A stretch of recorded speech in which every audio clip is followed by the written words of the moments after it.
Hey everybody, welcome back to Marvel Mondays. I'm Ammo. I'm Trip. And today's topic is best Marvel villains. Marvel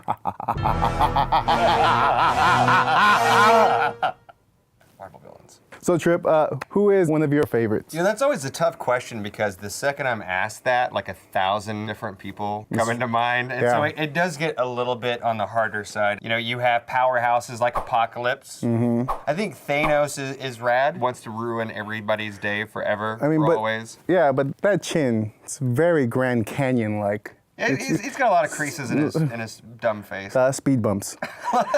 I'm just saying, it would be hard for him to shave in the morning. I mean, he'd just be coming up with Band-Aids every day. He probably had laser surgery to remove hair. If he had the Infinity Gauntlet, he could just snap the follicles away. It'd be good. Yeah. What about you? Who's one of your favorites? Oh, man, so many Marvel villains. I think I have to always go back to looking at what were the first ones I encountered with or saw. Sure. X-Men, the animated series in the 90s, Magneto. Like, I hate that son of a bitch. Magneto is like a pretty charismatic bastard, and what does make him interesting is the fact that the way he's looking at the political situation in regards to the mutants isn't necessarily wrong.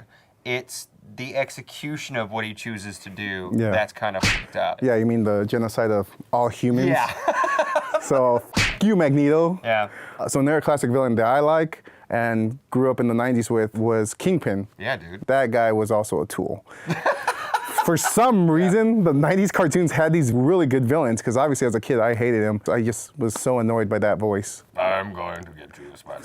And cue ball. Maybe that was the thing, too, in like the 90s. They couldn't show a lot of horrible deeds or, you know, the genocide or whatever, so they really had to be a little bit broader in their villainy, as opposed to like in the comics where you do get these sympathetic characters. A great villain always has layers, and when they make the viewer have some sort of sympathy for them, they're even more dangerous, because then you're like, but I trusted you, took my heart, and you crushed it into a million pieces. I'm not a fan of godlike villains, like Apocalypse, Thanos, Galactus. Are you moderately familiar with the Sentry? No. He's basically this all-powerful superhero, and he kind of disappears for a while, and the Void comes back. And so the Sentry, who's kind of given up all of his powers, has to kind of embrace his powers again to defeat the Void.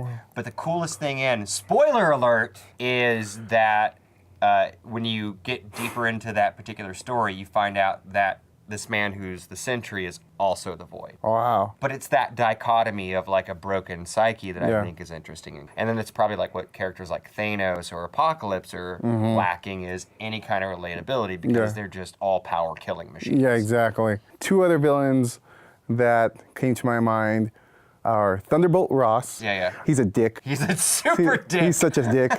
He is the epitome of your girlfriend's dad who wouldn't let you touch her at any point, even stare at her. Like, he is such a dick. He's like mean mugging you anytime he sees you. He is a prick. Prick. Good mustache, though. Great mustache. Phenomenal mustache. And the only one who could ever capture that on film, Sam Elliott. God damn. No, I do it for him. Yeah? Sam Elliott. Okay. I swing. Fair enough. And then Dr. Doom. The Metal Menace. This guy's a dick also.